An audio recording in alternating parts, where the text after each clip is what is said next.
Hello student, स्वागत है आपका फिजिक्स के एक नए वीडियो में। स्टूडेंट, आज हम इस वीडियो में बात करने वाले हैं एक नए चैप्टर के बारे में, जो कि है प्रकाश की प्रकृति तथा हाइगन्स का सिद्धांत। स्टूडेंट, इस चैप्टर के अंदर हम बात करेंगे प्रकाश के तरंग प्रकृति के बारे में। इसके पहले आप लोगों ने किरण प्रकाश की पढ़ा होगा, जिसके अंदर हम लोग प्रकाश के जो है कई सारी फिनोमेना को हम लोगों ने समझा था। तो ये एक नया चैप्टर है जिसमें हम लोग प्रकाश के तरंग प्रकृति के बारे में अध्ययन करने वाले हैं। तो स्टूडेंट, हम लोग अगर फिर से अगर शुरू करें एकदम शुरू से, तो प्रकाश बेसिकली है क्या? प्रकाश क्या है? अगर एक शब्द में बोला है प्रकाश क्या है, तो प्रकाश एक प्रकार की ऊर्जा है जिसकी सहायता जो है हम अपने आसपास की चीज़ों को देख पाते हैं। और प्रकाश एक विद्युत चुंबकीय तरंग है। ठीक, अब प्रकाश जो है ना, हमारे आसपास कई सारी घटनाओं को जो है हम प्रकाश के द्वारा होने वाली कई सारी घटनाओं को देखते हैं अपने प्रकृति में। जैसे परावर्तन हो गया, अपवर्तन हो गया प्रकाश का, और व्यतिकरण हो गया, विवर्तन हो गया, ध्रुवण हो गया। ठीक, और किसी धातु की प्लेट से प्रकाश के द्वारा इलेक्ट्रॉन का उत्सर्जन हो गया, और शोषण हो गया प्रकाश का। तो ये सारी कई घटनाएं हैं जो प्रकाश हमारे प्रकृति में जो है दिखाता है। अब इन घटनाओं को समझने के लिए वैज्ञानिकों ने अपने अपने अलग अलग वैज्ञानिकों ने अलग अलग सिद्धांत दिए। फॉर एग्जाम्पल, सबसे पहले जो है न्यूटन ने अपना प्रकाश के संबंध में अपना न्यूटन का कणिका सिद्धांत जो है न्यूटन ने दिया। ठीक, न्यूटन का कणिका सिद्धांत। देखिए, प्रकाश को समझने के लिए, प्रकाश के प्रकृति को समझने के लिए और प्रकाश के द्वारा होने वाली परिघटनाओं को समझने के लिए जो सबसे पहले सिद्धांत दिया गया वो न्यूटन के द्वारा दिया गया, जो कि था न्यूटन का कणिका सिद्धांत। इस सिद्धांत को जो है न्यूटन ने 1675 ईस्वी में जो दिया। ठीक है, अब इस सिद्धांत में जो उन्होंने प्रकाश को कण माना। प्रकाश को क्या माना?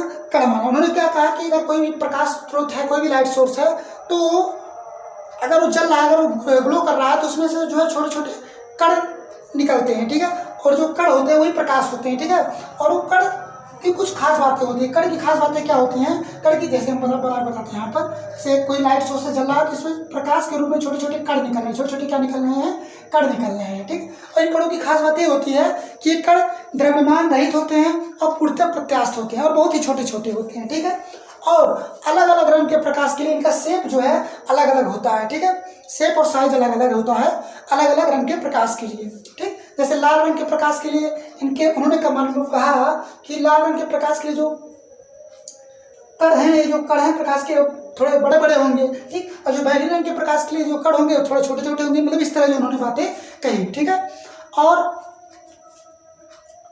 इसको जो उन्होंने नाम दिया था कॉर्पस्कल्स। ठीक है, इस कण को क्या नाम दिया था? कॉर्पस्कल्स। ठीक है, उसके बाद इस सिद्धांत से उन्होंने जो प्रकाश के द्वारा होने वाली कुछ घटनाओं को भी सिद्ध किया, जैसे कि प्रकाश का परावर्तन और अपवर्तन।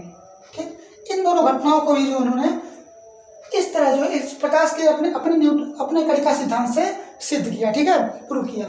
तो देखते हैं कैसे सिद्ध किया। ठीक है, उसके पहले प्रकाश, और उन्होंने एक बात और कहा कि प्रकाश जो है सीधी रेखा में, सरल रेखा में गति करता है, सीधी रेखा में गमन करता है। ठीक है, कैसे उन्होंने सिद्ध किया, लोगों को दिखाया भी उसमें कि देखिए, मतलब बहुत आसान चीज़ें हैं कि अगर आप कोई लाइट सोर्स रख दीजिए, उसके आगे मतलब कई सारे गत्तों को रख दीजिए, गत्ते में छोटे छोटे छिद्र कर दीजिए लाइन से, तो आप देखेंगे कि प्रकाश जो सोर्स चल रहा होगा, मतलब कोई भी आप लाइट सोर्स रखेंगे तो यहाँ से प्रकाश उस गत्तों के छिद्र से होता हुआ एक छोर से दूसरे छोर तक पहुंच जाएगा। यानी प्रकाश एक छोर से दूसरे छोर तक कैसे पहुंचा? यानी कि प्रकाश ने सीधी जो है गति सीधी रेखा में वो चला है, और वहाँ पर आप जो गत्ते में आप छिद्र किए रहेंगे, जो भी गत्ता में आप होल किए रहेंगे, उसका पूरा शेप जो है पीछे जाकर पर्दे पर स्क्रीन पर बन जाएगा। तो इससे प्रूव होता है कि प्रकाश सीधी रेखा में गति करता है। ठीक है, तो देखते हैं कि चलिए देखते हैं कि प्रकाश जो है परावर्तन और अपवर्तन को कैसे उन्होंने जो है सिद्ध किया।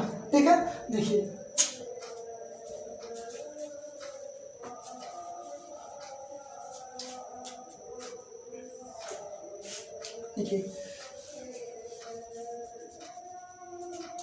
ये हमारा कोई जो है परावर्तक तल है। ठीक है, कोई चिकना या पानीदार सतह है। ठीक, और उन्होंने कहा कि देखिए, परावर्तन क्या होता है? प्रकाश का परावर्तन क्या होता है? प्रकाश जब किसी चमकदार या पानीदार सतह से टकराकर पुनः उसी माध्यम में लौट जाती है, तो प्रकाश की इस घटना को जो है, प्रकाश के द्वारा होने वाली इस घटना को प्रकाश का परावर्तन कहते हैं। ठीक है, तो उन्होंने प्रकाश को चूंकि कण माना था, तो उन्होंने क्या कहा? देखिए, कण जो है इस तरह आते हैं, जो कॉर्पस्कल से इस तरह आते हैं, और यहाँ से टकराते हैं, चूंकि पूर्णतः प्रत्यास्थ हैं तो यहाँ से टकराकर पुनः जो है इस तरह जो है ये चले जाते हैं। ठीक, तो इस प्रकार देखिए प्रकाश ऐसे है, इस तरह ये चला गया। तो ये इस तरह जो उन्होंने प्रकाश के परावर्तन की घटना को सिद्ध किया।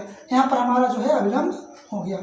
तो प्रकाश का परावर्तन के दो नियम होते हैं। पहला नियम ये होता है कि आपतित किरण, परावर्तित किरण, विलंब और जो बिंदु हमारा आपतन बिंदु, तीनों एक ही तल में होते हैं और आपतन कोण और परावर्तन कोण बराबर होते हैं। कोण आई बराबर कोण आर।